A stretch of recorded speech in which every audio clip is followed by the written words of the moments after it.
Guys, welcome to the Everyday Warrior podcast. We've got Phil Gilbert, former general manager of IBM Design. That's correct. Which at one point you had 5,000 employees.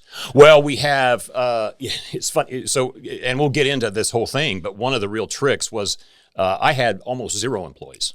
And we intentionally hired these thousands and thousands of designers, but also the 250,000 design thinkers. The big trick to our transformation was actually none of them reported to me.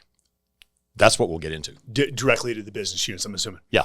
But amazing story. You've got a new book, Irresistible, Blueprint for Earning Buy-in and Breakout Success, which I've got to be honest, I think I'm having you on more for my benefit.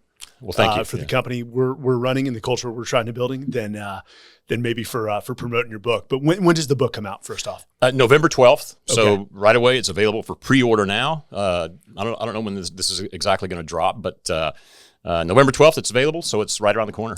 We will be dropping it on November 12th. Cool. So we'll support you on that one. So I want to let the audience learn a little about you, born, raised, and how the hell you ended up at IBM in design with no design, let's say, formal education whatsoever. Correct. Yeah. Wow. Well, where do you want to start? But I guess the story really starts. I'll kind of tell it in reverse. I led a startup here in Austin, Texas, called Lombardi Software. We started that. My partner and I started that in 2002, and we sold it to IBM in 2010. The name Lombardi Software. Why Lombardi? Oh, Vince Lombardi. I was going to ask. Okay, which is a funny story because in our great intelligence, it was all about teamwork. Mm-hmm. This product, while it was boring middleware stuff, don't worry about that. But it was ultimately about empowering teams to collaborate across business and IT silos.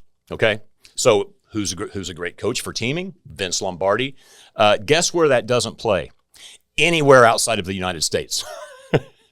And our market was global. So it turned out fine, but it turned out great, in fact. But it was kind of funny that we had that name and didn't quite work out the way we wanted in most of our markets. Yeah, I can understand that. It's the Nova for Ford in right, South America. Right. Yeah. But so you sold that in 2010, you said, or was it 2012? Yeah, and 2010. And that's how I ended up at IBM. And I had done startups for 30 years. I no more wanted to go to work for IBM or a big company than, of course, the man in the moon, right? But I had made a mental commitment. IBM doesn't really lock up executives. It's very kind of open and cool culture in that sense when it buys companies. But I had made a mental commitment to get my team through the integration. Mm-hmm. And I figured that was going to take about a year. And then startup number 4 was out there somewhere. About 3 months in, I was done. I looked around. I was like, man, I can't make it a year. So I got with my team. Lombardi had about 250 people, about half of which were developers, engineering, product people. I got that team together, and I said, we've got to figure out a way to accelerate our integration. And collectively, over the course of a couple of weeks, we figured we could get it done in a total of 6 months instead of 12. And so I flew up to Armonk and had dinner with the senior vice president of the division that bought us and said, look, great exit. Shareholders are happy. You guys are going to take care of our clients. That's a good thing, but this ain't for me. I look around and I see people. I'm not those people. I'm feeling processes. I'm not these processes. I just don't feel the creative spark that a startup has. And at that meeting in 2010, and then I'm sure we'll get into the follow-on, but in that meeting, this senior vice president, his name was Robert LeBlanc. He was fantastic. He was a little disgruntled about what I was saying, but he looked at me and he said, you're looking at this all wrong. He said, you're looking at people that exist, processes that exist. He said, we know we need to change. If you have an idea, why don't you help us? And I was kind of like, that was not the response I was expecting. And I said, well, my idea is make me CEO. And he said, well, that's not going to happen. He said, but why don't you take over the part of IBM that you were acquired into? This was a for IBM had about 400,000 people at the time.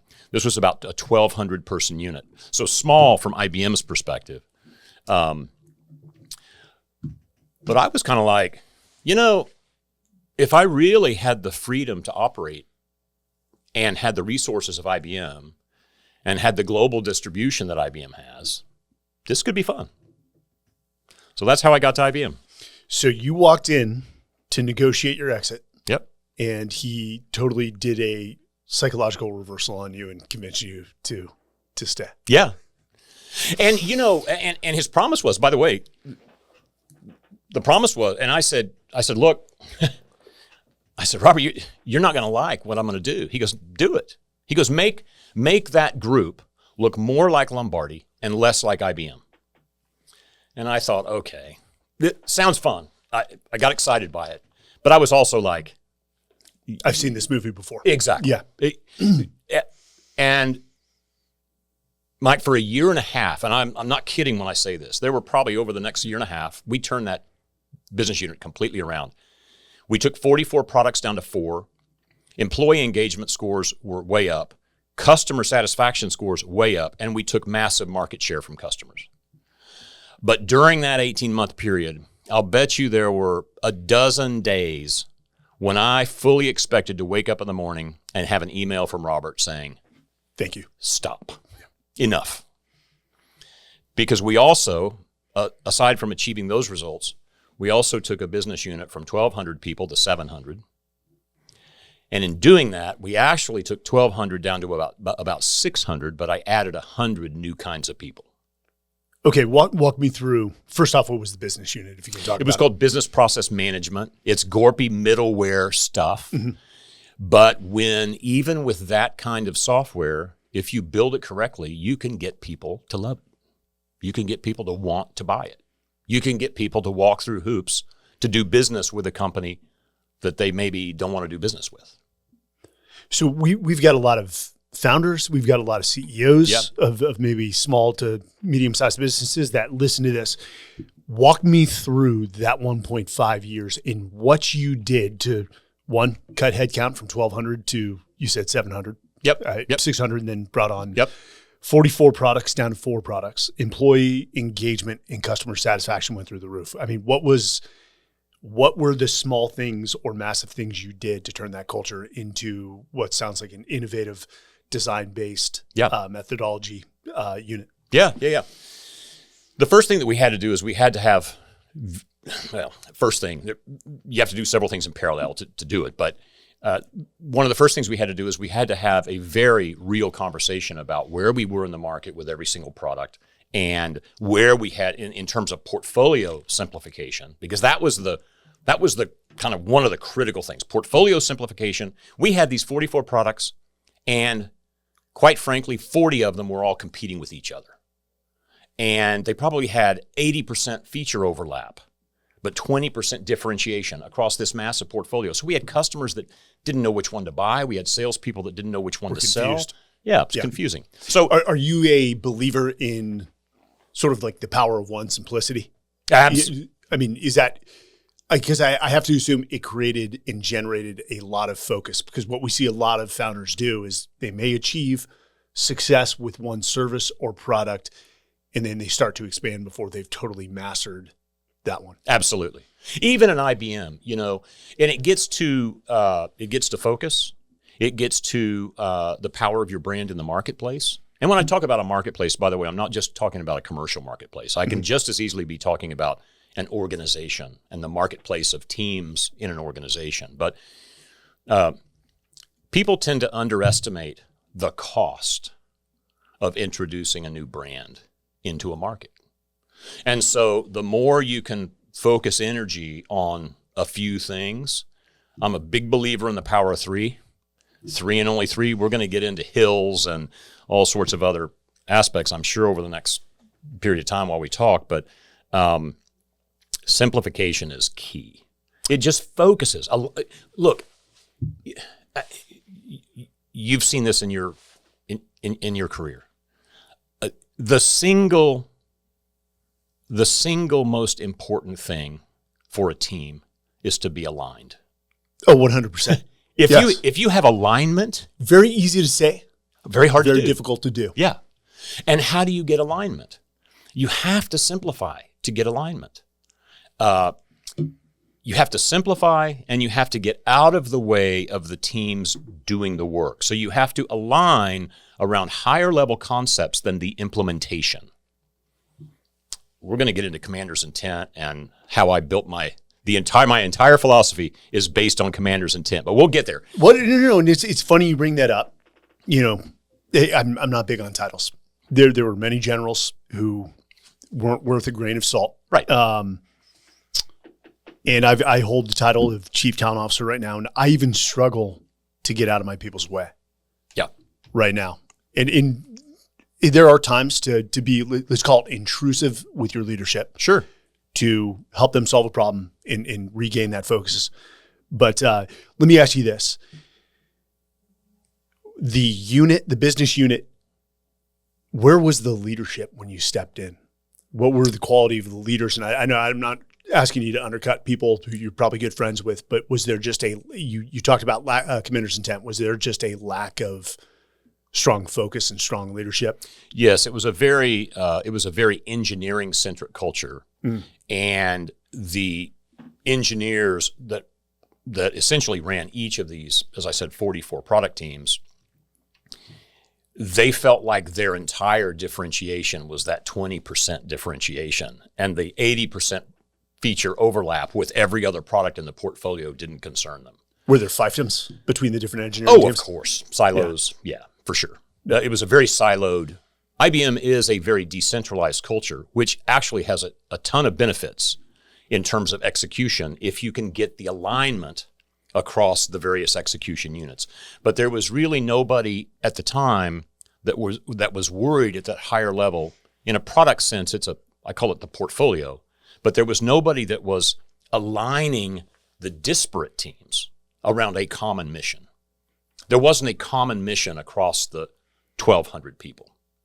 There was a mission of these 30 and a mission of these 40 and a mission of these 50, and they were all doing their own thing.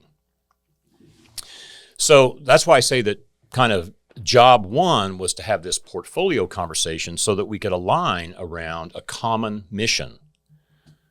Once we did that, although people were, they want, this is my product's better than your product, and you get all that. But once we were very clear about the product spaces that we were actually all going after, the decisions about what to deprecate and what to continue became much easier. So that was number one. Then number two, we had to introduce a completely different culture of how we worked. And although the engineers would tell you that they were very agile, they were agile within a very waterfall end-to-end process. Yes, code development was agile, quote unquote, but code development came after a lot of marketing requirements, came after, certainly we weren't even interfacing with customers, and it came before marketing would know what to do with it, and it would come before sales. So it was this old school waterfall culture that was not interdisciplinary at all. And the world had done what I call shift left, where everybody today shifts left. If you don't have finance and legal and marketing and sales in the room when you start thinking about the next release of a thing, you're too late. You're too late. And so bringing all of these disciplines together was kind of the second big task. And as a part of that, it was bringing design into the mix. And when you do all that, when you really are successful, the root of your question was people with, that are thinking about their teams, thinking about small organizations, big organizations. When you truly get everybody in the room day one and aligned day one around a release's mission or a team's mission, the efficiencies you gain are ridiculous.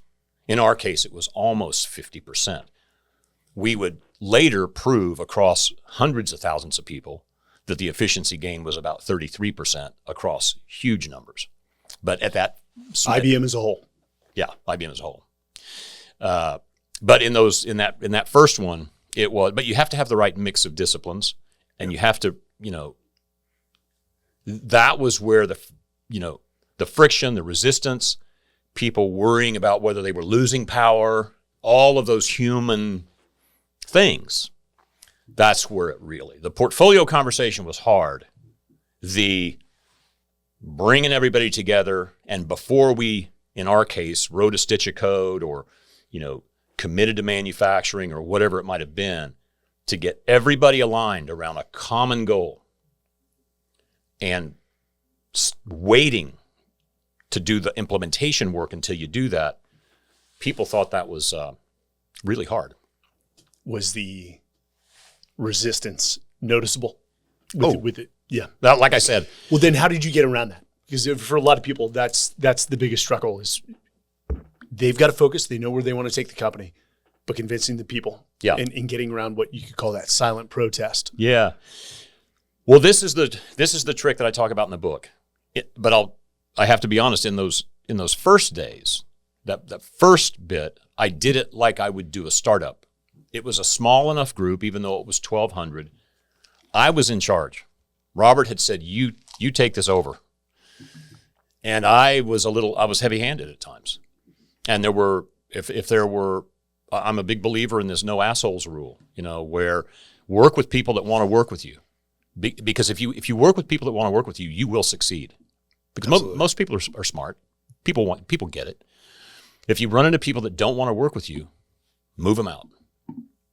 And it wasn't that many, but one can muck up a whole lot of people. And so I'd move them out. And we'll fast forward just for a second. When I was asked to do what we achieved in that BPM unit, when Jenny Rometty said, whatever you did there, can we do it everywhere? The big pivot for me was in that group, basically 1,200 people kind of had to do what I said to do. They didn't necessarily all organizationally report to me, but I was in charge of that unit. With the transformation of the company as a whole, nobody reported to me. I could no longer be heavy-handed. I couldn't just say, you're out. And that was the magic trick that the big transformation I had to figure out. And that's what the book is really about. So BPN within IBM became a case study that they wanted spread enterprise-wide. Why? Yes. Is that when you became the general manager of design within? Yes. Okay. And I knew you had probably a small team, yet big title, but no authority over the business unit. So correct. You've got to basically build rapport, relationships, convince them that this can, consolidate their portfolios, increase employee engagement, increase innovation, bring customer service rates or satisfaction up. I could see that being a challenge. Yeah. That sounds like higher education. Well, it is kind of. I mean, it's and I was thinking through it of how do you get people to do what they don't want to do, potentially, and you can't force them. I mean, theoretically, I could keep running to Jenny. Jenny, yes. Team X is not, blah, blah, but that's not scalable. And it's quite It's going to undercut you as well. Exactly. And it occurred to me, I said, this is exactly the problem of a startup. A startup has no name, has no brand. And if you're selling, especially if you're selling to other businesses, you're in the midst of a startup. Here, we are. 6 years and we still consider ourselves a startup. Absolutely. And you're doing work with big companies. Yes. Right? Yes. When you first introduced yourself to them, they didn't know you from Adam. And whatever you did and whatever you do, it has to be so good that the corporate inertia of not bringing on new vendors has to be overcome. And I was like, that's the same problem I've got. I need to get everybody in this company to want in so bad that they choose to come in. That's a product. I've got to build a product. And that's the animation behind the book, is this notion of, and I had seen it time and time again. We've seen it from I mean, I won't go into this issue of mandates, right? But whenever there's a mandate, whether it's a transformation or whatever it is in society, when there's a mandate, people immediately go, wait a minute, maybe not. That's just human nature. So how do you overcome that? We never mandated a single person or a single team at IBM change. And yet over the next 5 years, we would get roughly 400,000 people to change. And the way that we did that is we thought about the transformation and the changes that we were inserting as a product that we had to make so desirable, people would not only want to come in, but they would pay for it. And after the first year of introducing these changes, every single team that came in paid their own way. Corporate didn't write a check for a nickel. That's interesting, framing change as a product. Yep. If you could break that down, how you visualized this transformation as a product and how you built it as a product to ultimately pitch to the general managers or CEOs of these business units within IBM. Yeah. So first of all, I built my leadership team, and we'll get into that, but I built my leadership team. And if you looked at it on a piece of paper, it looks more like a startup leadership team than it does a typical learning and knowledge HR department, right? It was a team of leaders, and we each had... Internal, or did you go external to bring people in? All internal. All internal. And that was now later we would add to it from outside, but it was really important. And I think it's really important for most organizations. A huge failure of many transformations, especially over the last 15 years, have been because executives brought in others to do it. They either brought in people from the outside that didn't understand the corporate systems and didn't understand the structures and the culture that was in place. That's a mistake. The other thing that they did is they would go build some cool facility on the West Coast, and it would be brick exposed walls and exposed ductwork, and it was cool. And there'd be VW buses sticking out of the wall, and these innovation teams would come up with radical concepts, and everybody in the business would give them the middle finger, because it'd be like, yeah, you get all this special treatment, and that's maybe a great idea, but that won't work in our organization at scale. It's something from the outside. So it was really important to first of all, have the institutional knowledge of the leadership of what are the existing processes at IBM, because we're going to have to change those quite a bit. And so we had to have that knowledge. And we also had to show that this was something happening from inside the company. We could change. This wasn't an other. So my leadership team wasn't an other, and the teams in the business were not ad hoc innovation teams. They were mainstream teams that were charged with a mission outside of the transformation project. They were just doing their jobs. And as they would enter the program, the promise of the transformation team was, we will make your project better. And if we don't, walk away and go back to your old ways of work. And that was the promise the day that they did it. Now, how did we build that as a product? We thought of it as a service offering. And so we built product touch points. For example, we had a 1 week, the onboarding week was a product. It was a replicatable thing. Although it was bespoke, it was a replicatable exercise. It was based on any boot camp that you've ever been to. Very intensive 1 week. Very different from anything that had ever happened at IBM. But it was about working with a given team in the context of their problem. And the promise was that I made every one of them when I walked in at 8:30 on Monday morning was, if on Friday at noon when you leave, If you haven't made roughly a 10x advance over where you would have been Friday, you don't ever have to see us again. And nobody ever took us up on that because that week was a magical week. So that was the first part of the product offering. The second part of the product offering was, how do we stay in touch? Because as much as they loved it that one week, they're still operating in a bubble. They were in a boot camp experience. Originally, they were here in Austin, Texas. That's where we headquartered the whole effort. Yes. But then we built and depending on several factors, it was either a 3 to 6 month effort where there was an assigned person that stayed in touch with that team. We called them our psychiatrists. And they were not there to do work. We never did the team's work for them. This wasn't about we're going to bring expertise and help your product. Almost a consultancy, so to speak. Yes, except yes. Yeah.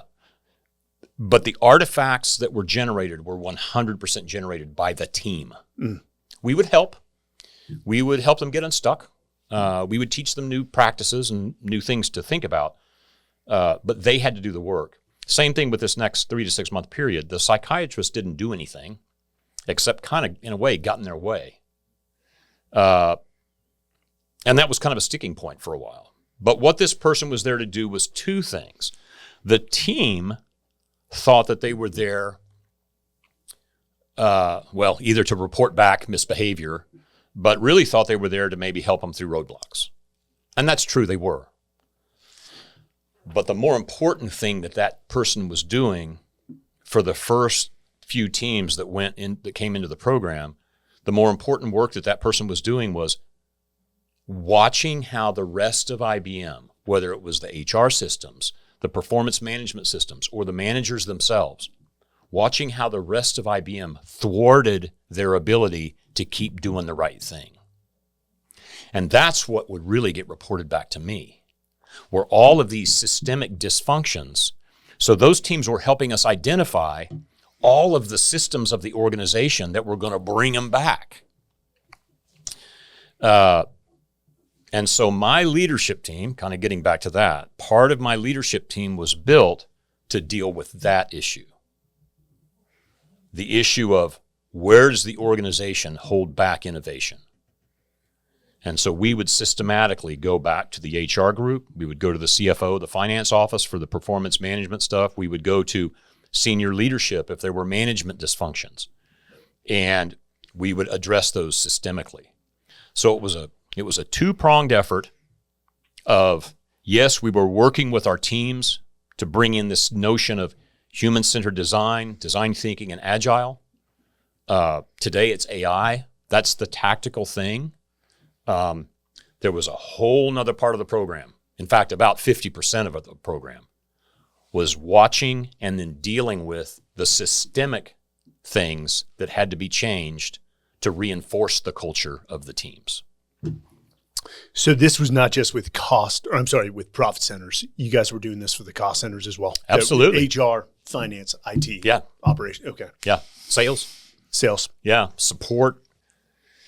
Some of the most radical areas that we were able to ultimately really transform were the shared services, which are notoriously tough to kind of really transform because they're so cost driven. Mm. They're typically cost centers. And so there's very little investment made in them. Were you guys internally focused, or was there a customer component, or was there a indirect belief that if we focus on internal, the customer experience will? Okay. That, except for one thing.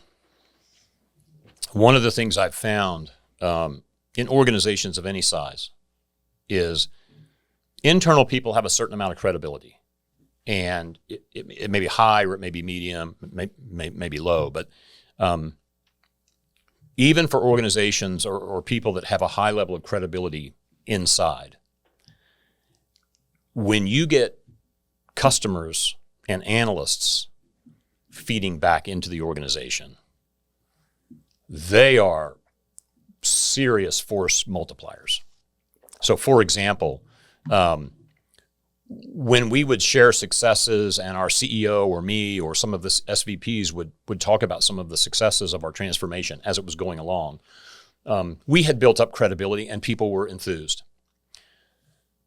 When a client would go to their salesperson and say, hey, I worked with your product team and it was the first time ever that I've been impressed with how you were listening to me and what I need, and the last release you gave me was the best release in 20 years.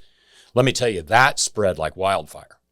So when you say the notion of clients, fairly early on, we started telling our story externally. We were very open about our story because I knew that if I could get the analysts and the press and the customers feeding back, oh, I'm hearing what you're doing, that's great. That's going to help reinforce everything we're doing in a very big way.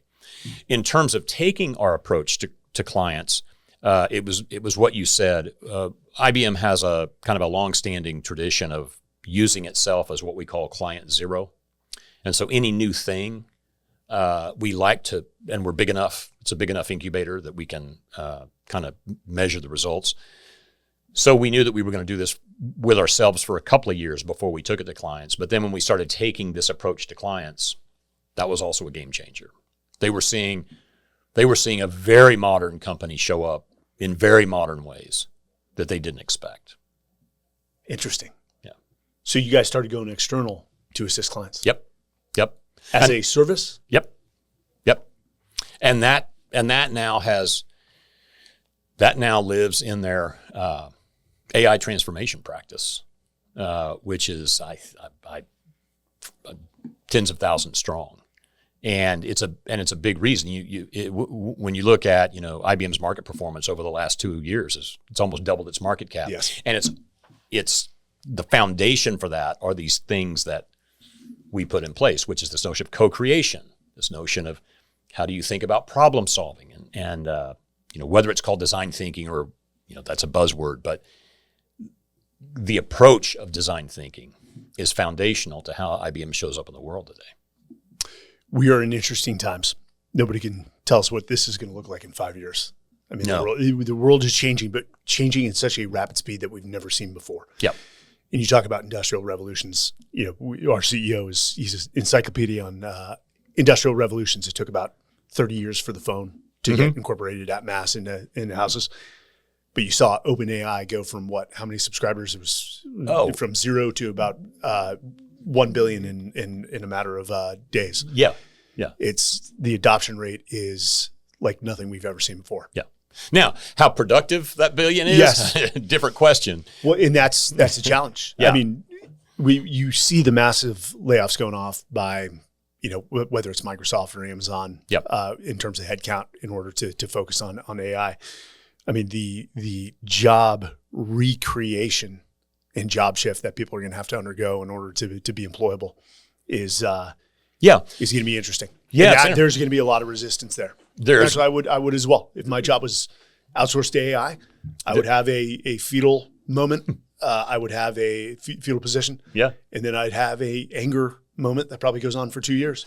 The human centeredness with which we have to address this AI transformation is unlike anything I've ever seen. And I'll tell you that, right now, as with all of these things, we saw it with the internet, we saw it with e-commerce. The first wave is going to be about cost cutting. The winners are not going to be the ones that focus on cost cutting. The winners are going to be the ones that say, wait a minute, because essentially the mindset of cost cutting today with AI is you're basically saying, I'm cool with my outcomes today, and because of AI, I can generate my outcomes today cheaper. That's true. Who cares about your outcomes today? The ones that win are going to be the ones that say, wait a minute, if I maintain my existing product to revenue ratio investment and I bring in AI, guess how many more iterations I can make on a product before it goes to market? If I double or triple the number of iterations, I'm my ability to capture market share goes up exponentially. Growth, scale. It's going to be growth, and there's going to be, just like Amazon and Jeff Bezos did with e-commerce. There's going to be a moment where somebody writes a memo, and it's going to be embracing a growth mindset instead of a cost cut mindset, and they're going to they're going to build the next AWS, a business that didn't exist yesterday. Essentially what I'm hearing is it is human being paired with AI to generate outcomes beyond what you're at. And I think that's what everyone's trying to figure out. I would go a step further, which I think you'll appreciate, because I think it's very much aligns with the everyday warrior ethos, is it's pairing a team with AI. And that's if there is a single biggest reason why 95% of the AI implementations are failing today, it's because people are looking at these ridiculous individual efforts. It's like, you go generate more code with AI. You go generate marketing emails with AI. Let me tell you what, individuals influence outcomes, but they don't generate outcomes. Yeah. Teams generate outcomes. And nobody is looking at this from a team perspective. I know you've read this book, and he was phenomenal. You've met Admiral McCraven. Yep. Team of Teams. Yep. By Stanley McChrystal. Yeah. Phenomenal. Yeah. Both leaders just cut from a different cloth. But it's interesting. So Stan and I have become friends. And he wrote Team of Teams as I was going through this. And I think it came out in 2015 or thereabouts. Mm-hmm. Yes. And as soon as it came out and I read it, I'm like, I've got to meet, because he had come, that whole notion of radical transparency and why are we having 24 meetings when we can have one meeting and everybody should be in the loop? And that's the shift left that I talked about earlier. He wasn't calling it that, and he was coming at it from a different perspective than design thinking, but we were doing the exact same thing. And so I flew up to meet him, and it was like we had a great conversation, and we've stayed in touch over the years. And I really value his perspective and his new book on character. Yes. Also, yes. Again, it's not coming from this. He wrote it for his granddaughters, he says in the book. Yeah.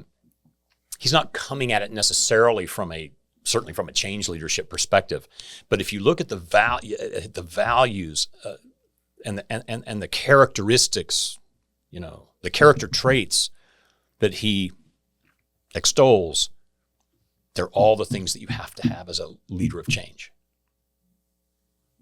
They're the things you have to do to get people to want to follow you, to want to be, and that's how change is going to happen. You mentioned the speed with which change are happening. They're happening so fast now that I think this has to become a permanent capability of winning organizations. I call it having an organizational predisposition to question the status quo every day. Do you know what we called that? Specifically, we called that within my last unit, but it was a healthy disrespect for authority. Yeah. Not for the means of pushing against authority. But I say a healthy disrespect for the status quo, same thing, exact same thing.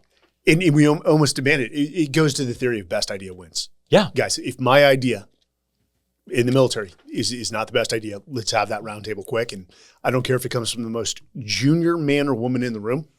We're going with their idea because it's the best. Yeah. Yeah, we may make tweaks. We had excuse me for interrupting, but that notion of I don't care who it comes from, that's really hard in most big organizations because they're hierarchically driven. And we can argue as to whether the hierarchy should be in place or in an agile world. And I'm sorry, as you're talking, we're talking IBM. I think the definition of a hierarchy. Absolutely. But you guys were able to overcome that. Well, we had to think about how to do it. And you can't completely overcome it any more than you can in the Army. Centralization matters. Yeah. When people say decentralized, we want a totally decentralized organization. No, actually, that's called the asylum. Yeah, exactly. Somebody has to be the decider. I mean, for a given decision. And what you hope is that person is very open and willing to do what you just said. Well, I started thinking about that. We actually did this at Lombardi, and then we exported it to IBM.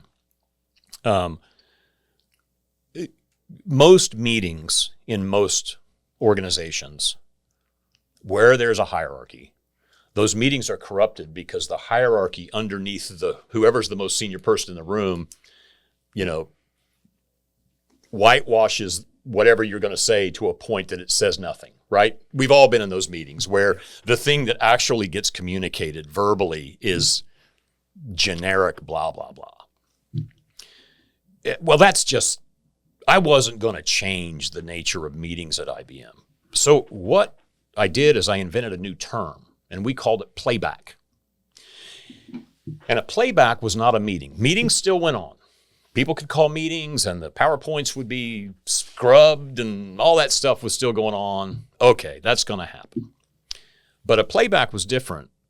A playback was specifically, there were two things that kind of defined what happened in a playback. The first was there is no pre-reading. The team, whoever's presenting, just shows up. And the second thing is there's no organizational barriers to who can be invited.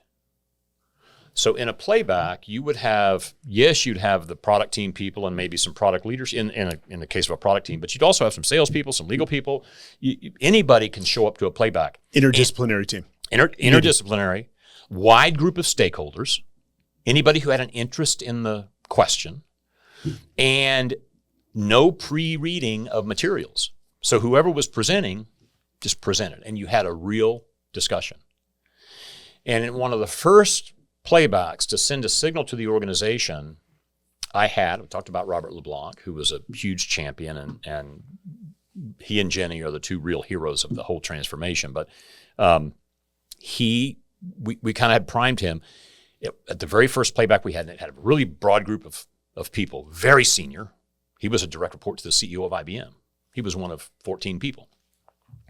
To brand new employees, fresh out of college. And one of them took exception with something that the presenter was saying. And in fact, the presenter was LeBlanc. And she stood up and said, no, that's wrong. It was a distributed meeting. She didn't know who she was talking to even. And that helps. And he said, you're right.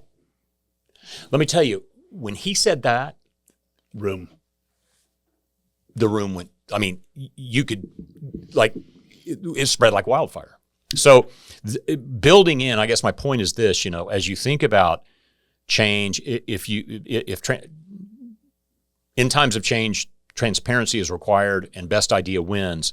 You have to think about, it's more than just at the end of a meeting going around the rosy saying, do you have an idea? Do you have an idea? You have to be very intentional about how you design the space within which a meeting occurs. And you may have to think about something different from a typical meeting to make sure that the people who have those good ideas have the support to say them. And that goes to culture. Yeah. We have a tenet within our organization here, or Overwatch. It's speak truth, trade paint, but decide and commit. Yeah. And that is what key, guys, for those that don't know. And Amazon had a good one. I think it's dissent. What is it? It's like dissent but commit. Yeah. Ultimately, we expect you to dissent. Trade paint. And that's hard to do. And we try to remove, we always say, attack the problem, not the person. Mm-hmm. We're all all have the same mission. But if you feel strongly about something, state your case, hopefully with emotional intelligence of why you think it is the best approach for your overall organization. But at the end of the day, somebody has to decide, and we have to commit as a team. Yep. Harder to do. Everything we're saying, it sounds great on paper. Yeah. It is the execution of it. Absolutely. That is the hardest thing I've always faced. Yeah. I had my thing that I would tell people is even because a lot of people confuse leadership and management, especially coming out of university. I would say every one of you needs to be a leader, and you can lead what you can lead. You can't be the strategist of IBM, but you can lead what you can lead. And I said, one of the keys to that is when you show up, you need to bring strong opinions, loosely held. So that strong opinions, I want you to have an opinion walking in the door. Don't be dogmatic. But exactly. Yes. But if there's a better idea, or if yours doesn't get adopted, okay, but come to it. Tom Hanks, the actor, I read something a couple of months ago, and I love this. And he said that the key to acting, which I think is a bigger lesson, he said, show up on time, know your lines, have an idea.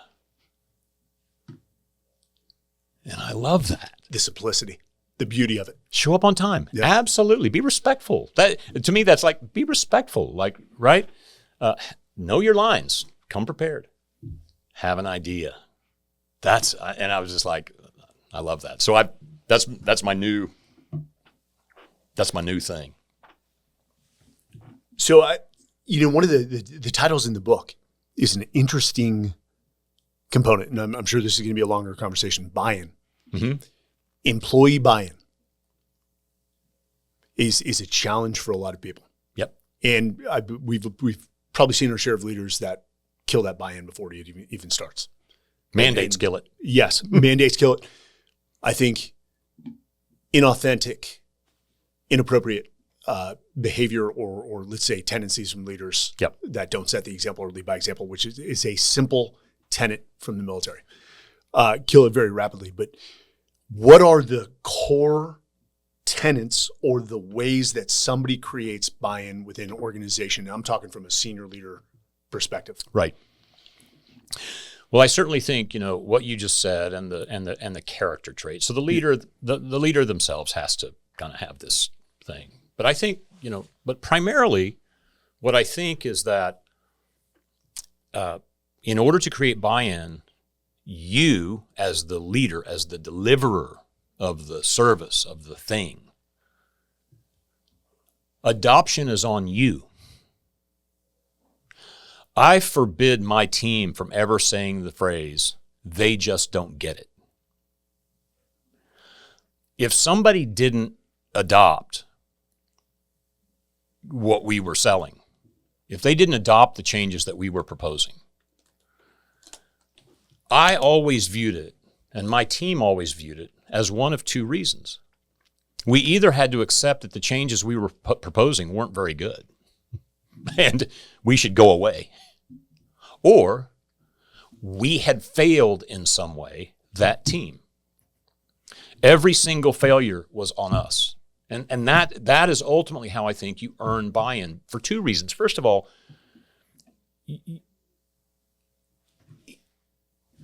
the very contract, the very interface you now have with the team is not that you're expecting anything from them. You're offering them something, and they have complete agency. Complete agency. As we talked earlier, when on the first day of the first week of onboarding to every single team, I said, if by the end of this 1 week you haven't dramatically improved your product over where it would have been, or your thing, whatever you're building, you should go back to your old ways. They have complete agency. So having agency is huge to earn buy-in. And the second thing then is that... And to just break that down, allowing people to have agency over their decisions and their outcomes. Yeah. Yeah. Whether they adopted anything we put in front of them. So for example, in our case, we were adding some new kinds of people to their team, designers in this case. Could be AI experts, could be whatever, right? But designers in this case.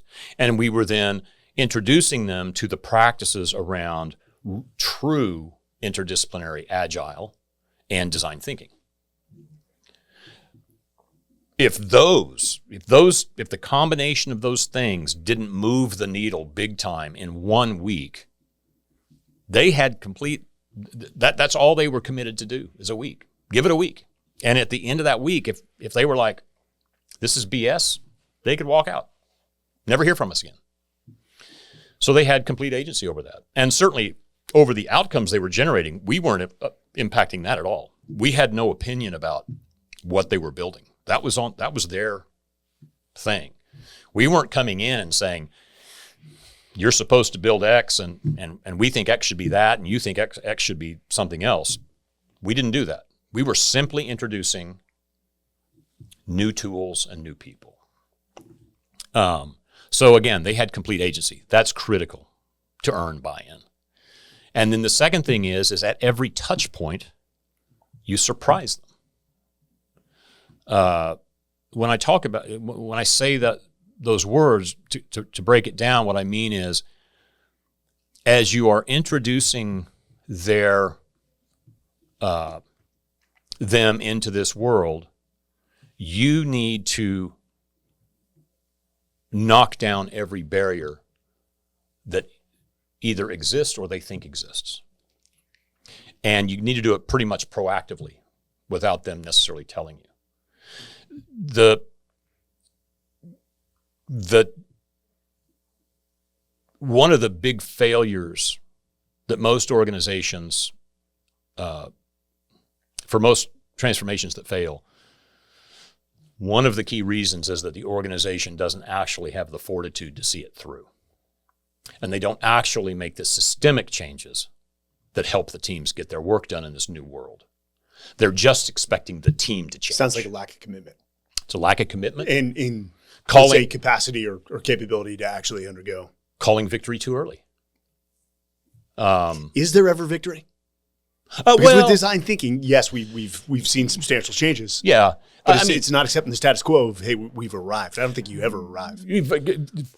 Fair enough. But for any particular, so when a company does a particular thing, again, in this particular case, we're talking about design thinking and agile, there is a moment where that is now part of the culture. Yes. So from that standpoint, there will always be change required, but the next one will probably be something different. A perfect example is a reorganization. Now, but most people don't think of reorganizations as transformations, but I disagree with that. And here's what happens with most reorgs. How many reorgs did you go through in the military? Probably 2 or 3 substantial ones to the structure of our organization. Yeah, absolutely. Yeah.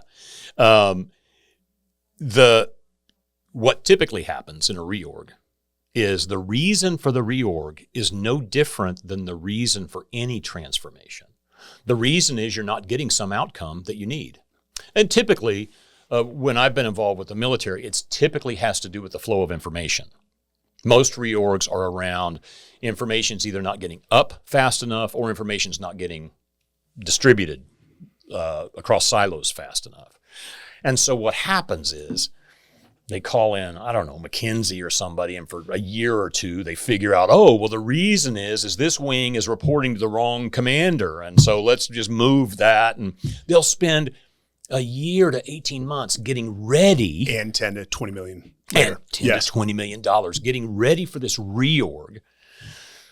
And they'll execute. And the reorg may be a good idea. Maybe that is part of the reason. But what happens is the reorg happens and everybody declares victory. And they've forgotten that the outcome of the reorg, in reality, that's day one of the transformation. And there's very rarely, I've seen, follow-up after the reorg. Did the outcomes that we just spent $20 or $30 million and God knows how much time and effort putting in place, did the outcomes actually change afterwards? Because now that just because somebody reports to somebody new doesn't necessarily mean that they trust them. Doesn't mean that they're... No. And all the stuff that has to happen for, in this particular example, information to flow. So I think reorganizations are a real big missed opportunity. And what happens is people see those time and time again. They go, yeah, we've reorganized again, but nobody followed up. The organization didn't really see it through. And to be honest, not much has changed. We have another tenet. We call it the 9/10 rule. 9/10 of all solutions or problems comes down to communication. Yeah. Either good communication or the lack thereof. Yep. You just brought it up. If you open the door, I'm going to go in it. Great. So, almost every organization I've done consultancy on development and organizational structure and design, communication is always a problem. Mm-hmm. Whether it's internal within a department or, again, cross-departmental or interdisciplinary. How critical is communication to the success of any organization or any outcome? It's probably 50% of the success of ours was communications. And I say that in the book. It was probably half of our success. All of the other stuff that we did, all of the trainings that we did, all of the psychiatry and hurdle, all of the systems that we changed, the way that we communicated and the consistency with which we communicated over about a 7-year period was easily half of the value of what we did. And was it the design process that forced people to have those discussions to increase or enhance communication? No. Or was it the methodology to get to the root cause and then make change to process, procedure, and organizational structure? Well, I think so. There's two parts to the communication: the interdisciplinary communication around a particular problem. In other words, the intra-team communication that was handled through the design thinking, Yes. agile, and all that. What I'm really talking about is the inter-team communication and the communication up and down the hierarchy. And that had nothing, although you could say we brought a design thinking lens to it, that kind of had nothing to do with the practices of design or design thinking or agile. That had to do with the structure and the rigor with which we communicated, and then also I think our tone and style of communication. And I'll break those down. The structure and rigor, one of the things I negotiated at the beginning was I'm going to have 30 minutes in IBM speak. So the way IBM is organized is we have CEO at the top. You have the CEOs, essentially the senior vice presidents, their directs, and then the general managers were their directs. So those top three layers, I had one-on-one 30-minute sessions every quarter with every one of them for years. But one a quarter or one every? One a quarter. Just one a quarter. One a quarter. Okay. For every one of those. So that's, I don't know how many people it was, 50, something like that, 40, 60 people. That was a significant amount of my time. And as you know. Well, how vital do you think that is? Oh, it was 100% critical. And for a smaller organization, let's say you are a general manager, you've got, let's say, 5 core leaders. Yeah. In terms of practices, because I've seen different leaders do this differently, do you recommend a one-on-one for at least 30 minutes every week? What's the right cadence in your eyes? And I know it's a very open-ended question. For somebody heading up your transformation, probably quarterly is enough. What's more important is that you commit to it, you keep it, and then it happens over time. Because again, this notion of most organizations don't have the fortitude to keep it going.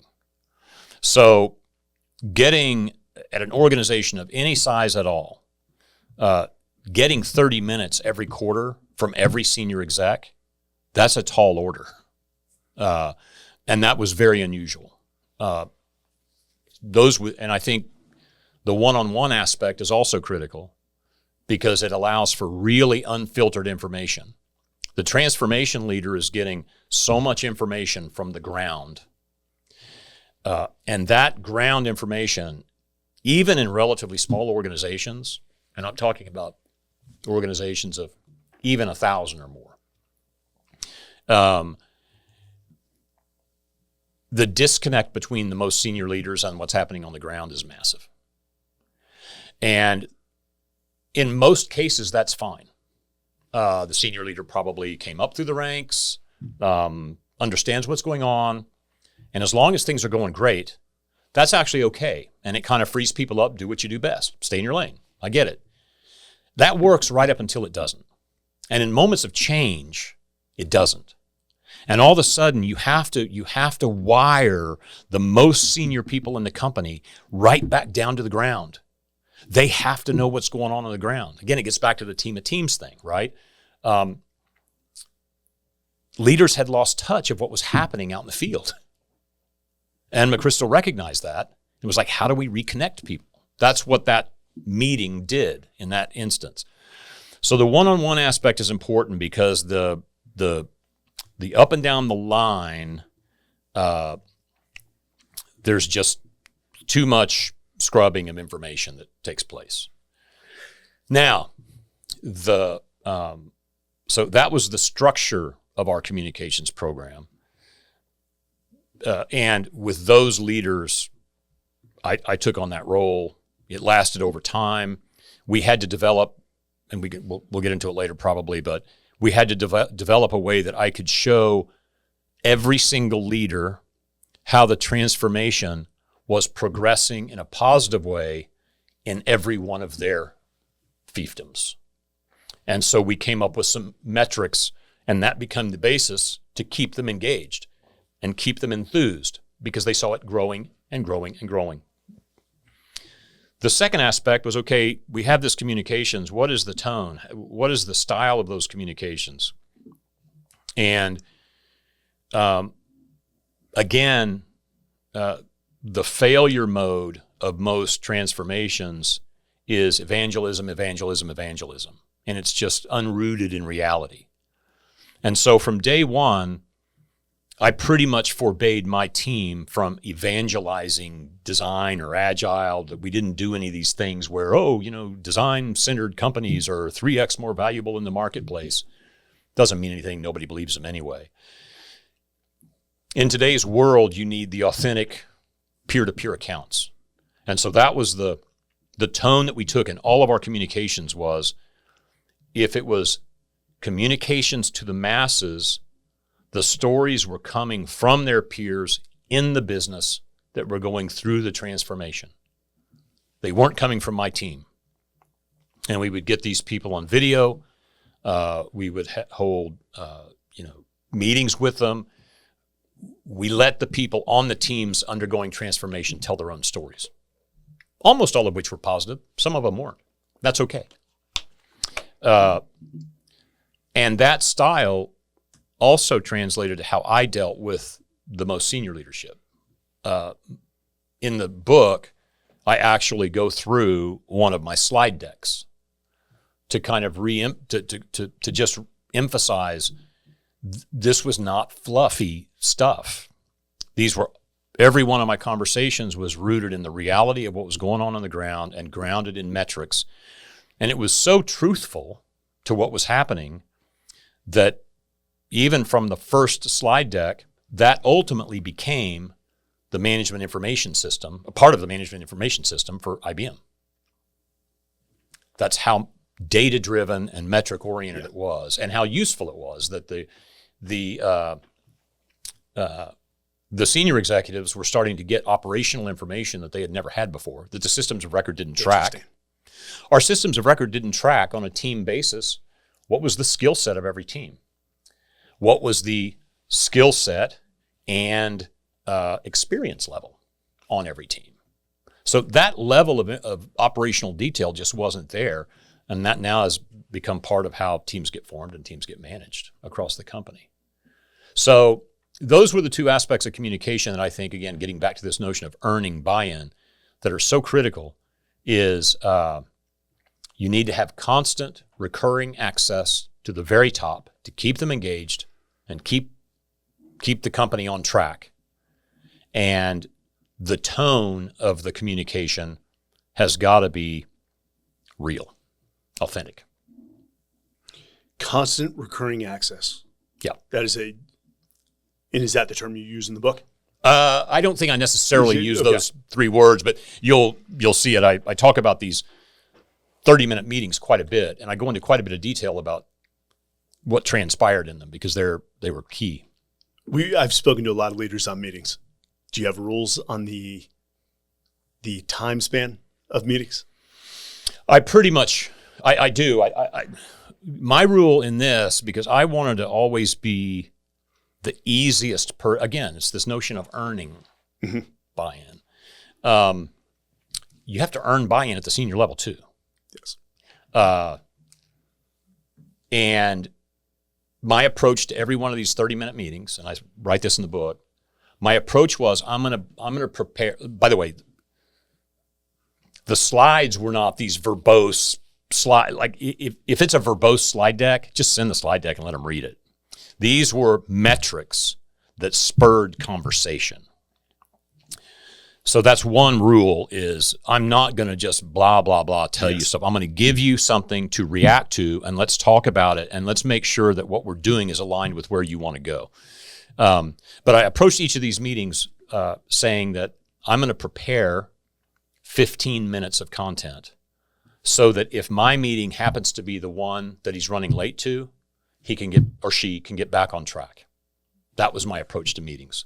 I wanted to be the person that they could get what they needed from and get their day back on track. Now, it rarely happened. In fact, over the years, most of our meetings probably went over because they were getting data that they didn't have anywhere else. But that was always my approach to meetings. And by the way, on my own team, these were one-to-one for a reason, so that they could be very real and blunt. My other approach to meetings is, for my team, there are no one-on-ones. I don't believe in one-on-ones. One-on-ones are the quickest way to get out of alignment with everybody else. And so you prefer team meetings? Yes. Over one-on-ones? Yeah. My door was always open. If somebody had a absolutely problem, yes, we could. It's not like I would say I would never meet with you one-on-one, but in terms of holding a meeting should be around some decision that needs to be made. Except for my leadership team, we had a one-hour meeting every week just to, what did you do this week? What are we doing next week? Let's make sure we stay in alignment. Other than that, every single meeting I held was a decision meeting. Mm. If you didn't have to make a decision, why hold a meeting? We can write a memo to each other. And if a decision needed to be made, I needed multiple voices in the room. In a lot of ways you're talking, I know the most traditional way to say it, some people still follow it, is you really sort of followed the racing model. You just had your own style. Yeah. Absolutely. Yeah. And I think you alluded to McChrystal's famous O&I meetings. Is okay. Yep. And I even, as a young junior officer, looked forward to those meetings. Because, oh, is that right? Oh, yeah. And he really redefined that. I think it was just the aspect of getting people to talk to one another that traditionally did not talk with FBI to this 3-letter agency or this 3-letter agency. Insert JSOC, insert military. Yep. It was phenomenal. Yep. And everyone walked away with a larger transparency, with information that they wouldn't traditionally have access to, and it armed everyone to make great decisions. And you bring this up, and there isn't a great business leader that I've met that doesn't either follow sports Lombardi or take something from the military. Yeah. And the military is the same in reverse. But you bring up, and I think it's key to this conversation on buy-in, and also enabling and empowering people to move with agility as commander's intent. Yeah. I'll tell you how I came to it. I had been, my startups were all tech. Mm-hmm. In the 90s, the notion of outsourcing and getting talent. Well, at the same time, I was starting to really think about organizational design and how do we get faster results. And this is because it was a passion of yours, or it was a problem point within the companies that you were starting? It was a problem point for the companies. Like we need to move fast. Look, the attribute of a startup that is most important is not the idea. It's not the product. It's how fast you move. People would go, I would go, in the late 80s, early 90s, I was doing a lot of work with Apple and Microsoft. This is when the personal computer business was very small. Everybody knew everybody. And I would go, and I was very open with these companies about what we were building. And I would have other people in my company like, wow, why did you tell Microsoft that? Like, what if they build it? And I go, if we can't move faster than Microsoft, we don't deserve to be in business. That's what we do as a startup. That's what you do. So I was never worried about that. So speed was always there, and quality, right? Speed with quality. Well, as it became hard to find talent, so we had, at Lombardi, we got connected to a firm in Kyiv in Ukraine. And that was, and we had about half of our development team ultimately in Ukraine. And this is the 90s. This is now in the early 2000s. Early 2000s. Yeah, early 2000s. Okay. And I never looked at this as a cost arbitrage. I looked at it as a talent thing. And so we spent, our investment in product was equal to if everybody was here. We did exchange programs where I would have, for months on end, some of our developers working in Kyiv, and we would bring the people from Kyiv to Austin, and they'd work from here. It was about how do you build a culture? Well, as a part of that, I started thinking about the product methodology, and I came up with this notion of hills. Because because of time zone differences, because of just the nature of teaming, if you got too specific about how anything should be built, I saw it churn happening.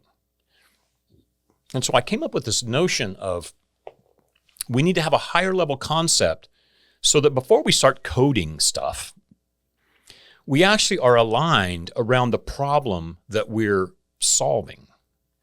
And if we're aligned around the intent, distributed teams will do fine. Everybody's smart. It has more to it than that. A hill is actually defined as a who are you serving, a what are you doing for them, and a wow, how are you differentiating in the marketplace? Who, what, wow, that's a hill. And there was a lot more written about it. One of our clients was the state of Alaska. This was at Lombardi. And I went up there to make a sales call to Anchorage. And after the meeting, a gentleman comes up to me, Brent, I forgot his last name. He came up to me and he said, Are you familiar with commander's intent? I said, no. He said, you've just given the most perfect definition of commander's intent without using the words commander's intent that I've ever heard. And he sends me an article, he emails me an article, and from that article, I then fleshed out the notion of hills because, and I think it was the English that actually kind of started thinking about or putting a framework to the concept of commander's intent back in the 50s. And through that, I really fleshed out this notion of how do you align disparate teams, squads, platoons, whatever you call, whatever problem you're solving. How do you align disparate teams to a common mission without specifying any implementation? You're still giving them complete freedom and agency to implement, but you're aligned on what you're trying to do in the market. You're aligned on what you're trying to achieve at the end of the day. And if you do that, these multiple distributed teams working on different parts of the problem will come together quite nicely.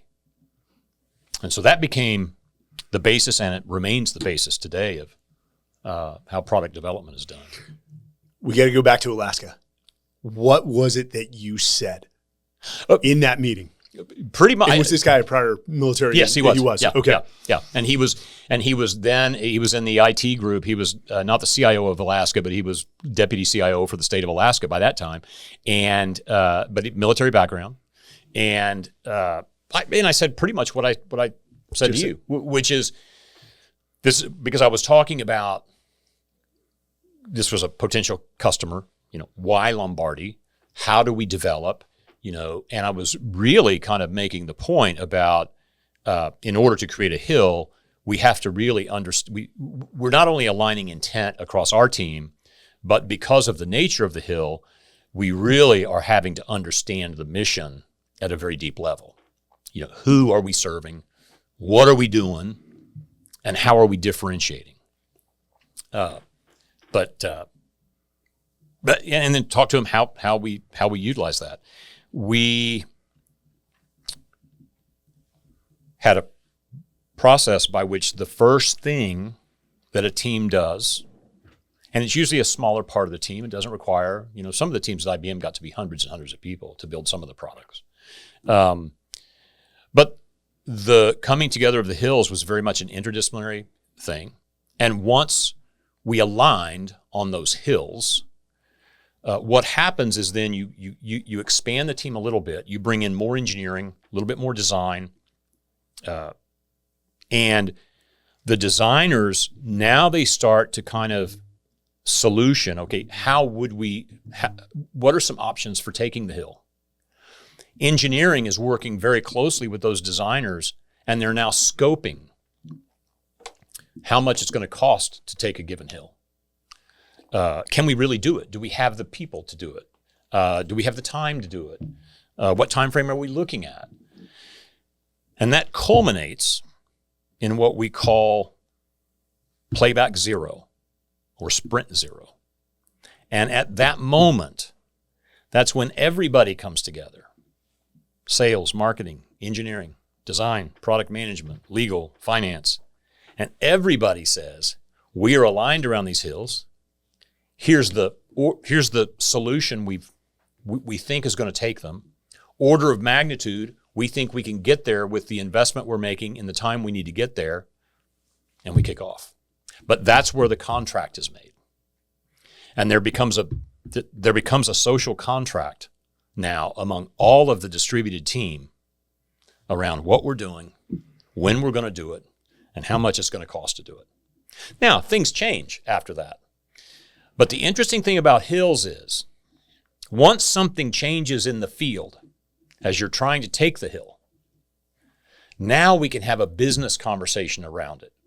In the past, with most product development efforts, with most project efforts, when one of these distributed squads runs into a problem, they just arbitrarily expand their scope and maybe steal resources from something else. The functional leader goes, oh, we ran into an engineering problem. I'm going to throw more at that problem, and I'm going to steal from this other thing. You can't do that in this model. There's 3 and 3 only hills that are being worked at any given time. Each of those hills, within the context of the hill, if you own the hill, you have complete discretion to take it. But if you start intruding on someone else's hill, we have to have a conversation. Unless people are willing to give those resources to assist you in exchange. Which is fine. But now we all know. Because now that second hill that gets taken from, we now know that either we eliminate the hill for this release or we reduce its scope. But now we all know. We're all aligned around the mission at all times. Hey, Phil, I'm looking forward to reading this book.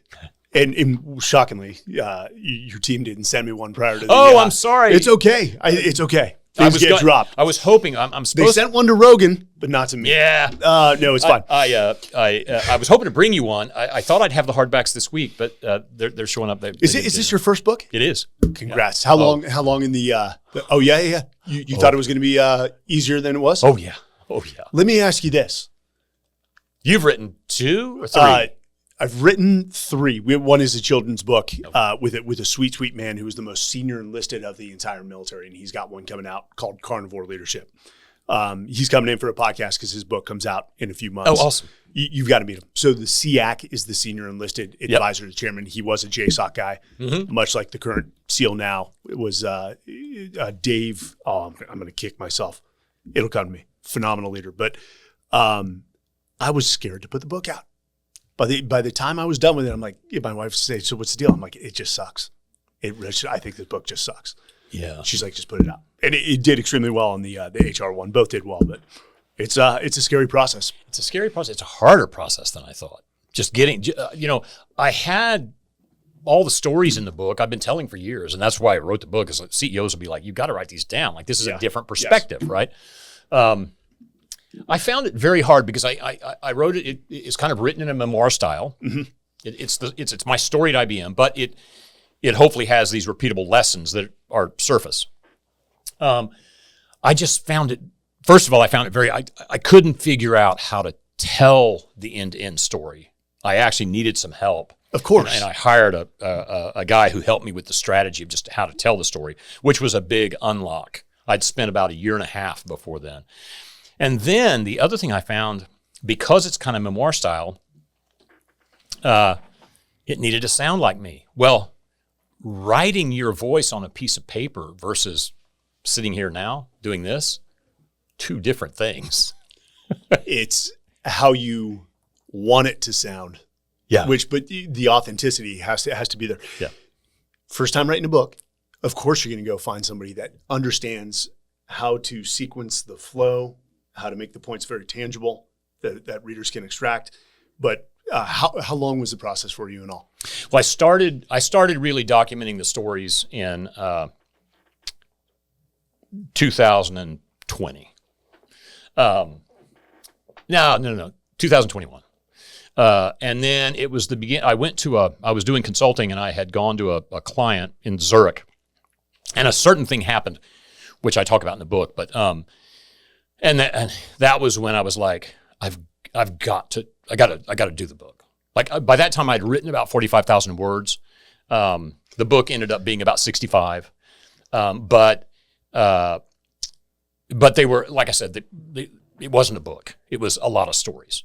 Yes. And but then so I've been writing it for a long time. But when I really got my ass in gear was the beginning of 24, and I delivered the manuscript in March of 25. I know when people think design thinking, it's the yellow, pink, right, green stickies. I mean, but it is a bit of patchwork as you're putting the stories up and figuring out the flow.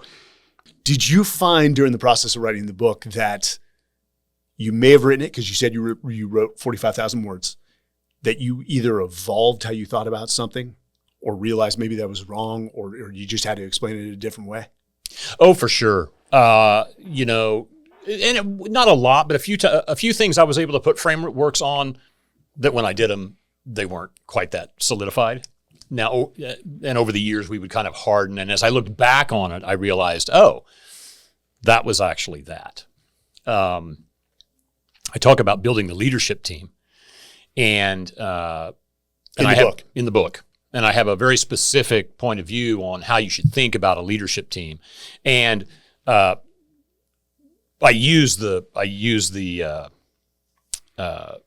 talk about COVID-19 as kind of a way to think about it. Well, back in 2012, when I was designing the leadership team, there was no COVID-19. At least I didn't know about it. Probably incubating it in Wuhan, but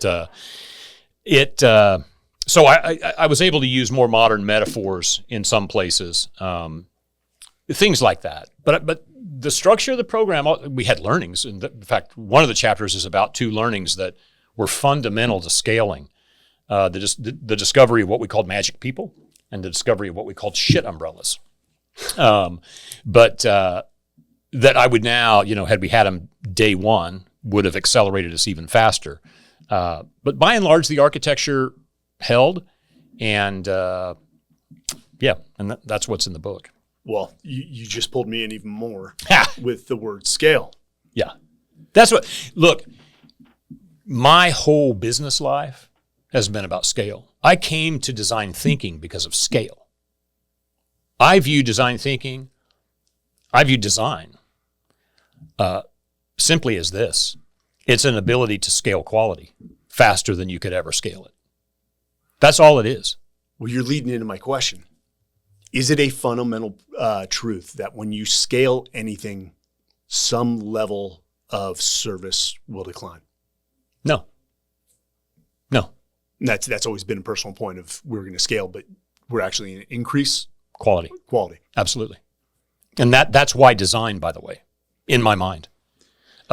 It's easy, agile, probably step on a few feet here. Agile on its own, to me, is not that interesting. And quite frankly, not that useful. Because agile will take you somewhere fast, but you don't know where it's going to go.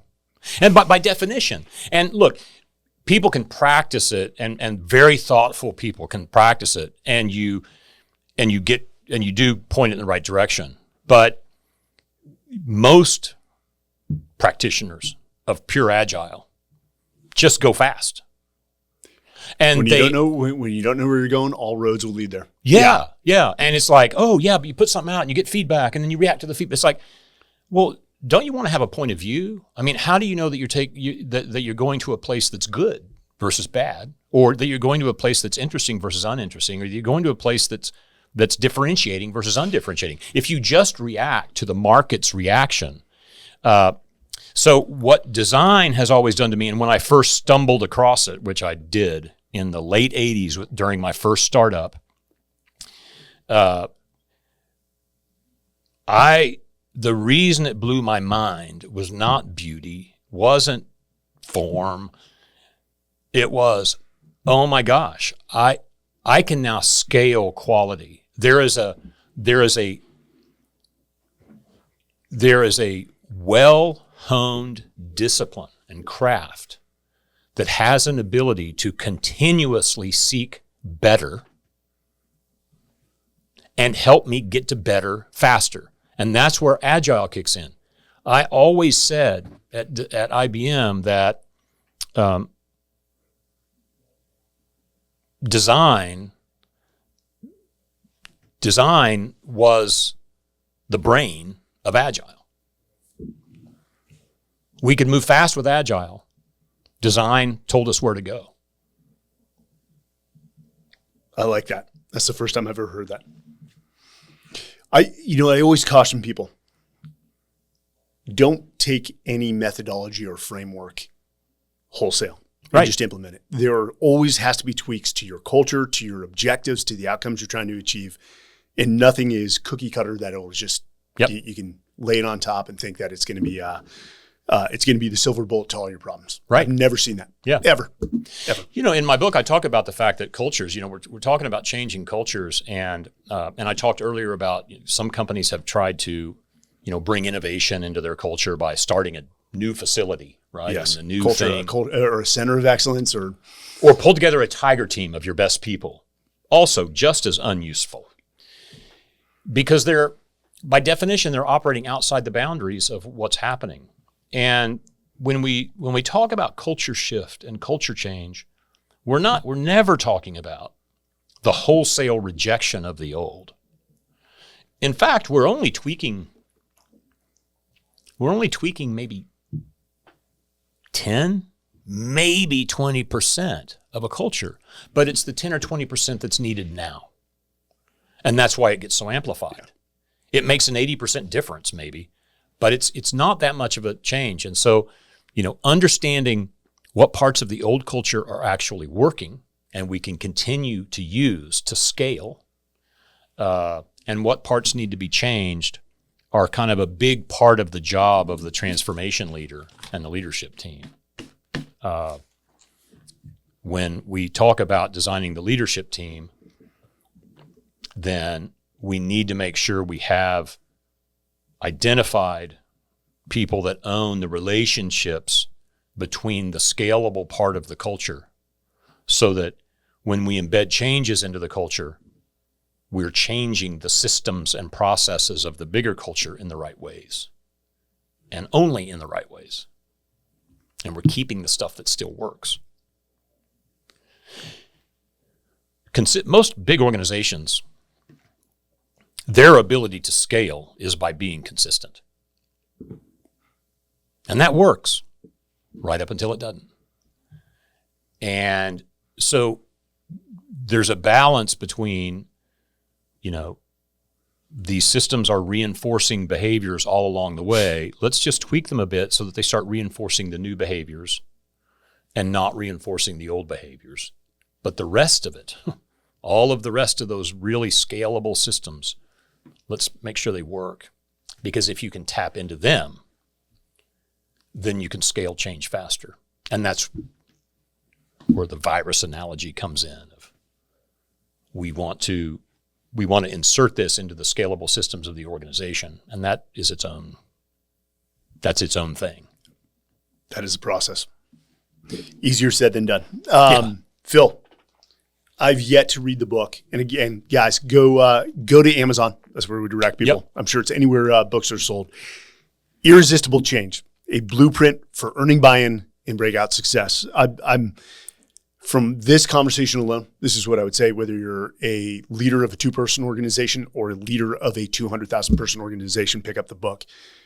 It sounds like this has been 40 plus years of learning in the making, finally making it into a book. Let me end with this because fascinating conversation. Yeah, it's been great. I've learned you are not who you are. There is a degree of self-learning.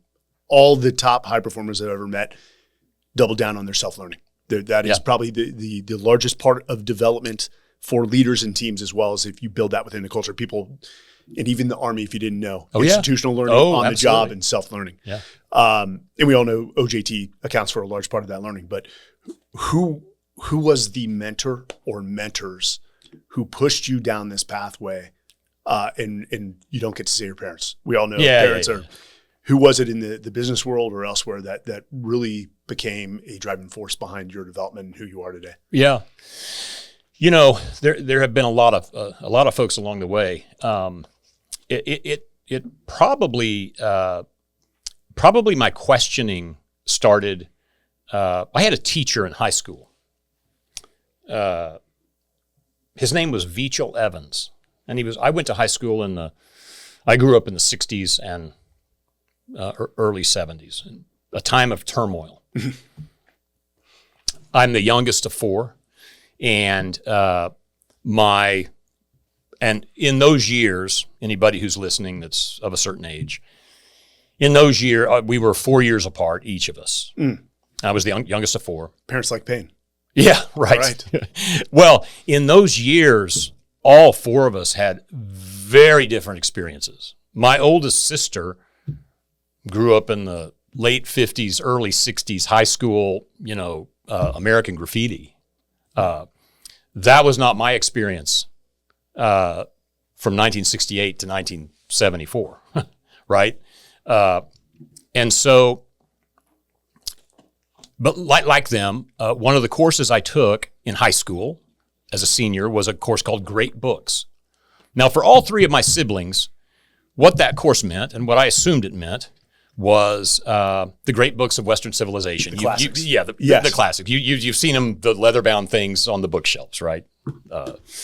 Ulysses and all that stuff. Was critical thinking. Wuthering Heights. The great books of Western. I get to my class, and this is a young man who's just out of university, and he starts assigning us books like Native Son and Invisible Man. And he says, there's a new set of great books on the block. And that was the first time my eyes were opened that this world was changing, that it was bigger than I thought it was, that it was different than maybe I thought it was. My perspective changed after attending that course and getting a different lens on different folks from what I'd ever been exposed to.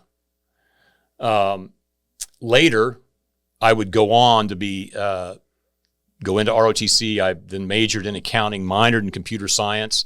When I got out and had my first corporate job, it was with an accounting firm. And man, I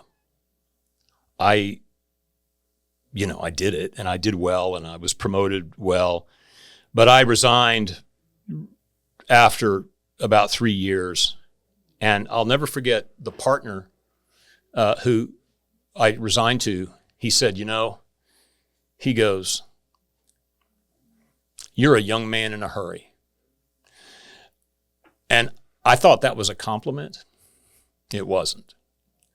But it was this institutional incapacity to stand still. And I wanted something bigger. I wanted something more. And to the partner in a big accounting firm, they didn't understand it. And you might say, why did that influence me? But I wore that, and I continue to wear that as a badge of honor. And I think sometimes it hasn't made things easier for me. Sometimes it has made it easier for me. But without those experiences of seeing a world that I didn't know of, I read of, I could then imagine, and then wanting to see more of it. That's, at the end of the day, there were things along the way, but at the end of the day, those are the experiences that allowed me, I think, to have the confidence and probably the ability to do what we did at IBM. There is no follow-up to that. That is a great ending to this podcast. Again, Phil, thank you for coming. Guys, go check out the book, Irresistible Change, Blueprint for Earning Buy-in and Breakout Success. Comes out on November 12th. We'll release this podcast. Of course, you'll be listening to it on that day. But let's support Phil. But more importantly, support yourself by picking up the book, especially for those business leaders that are, it doesn't matter where you're in the 5 phases of the life cycle for businesses.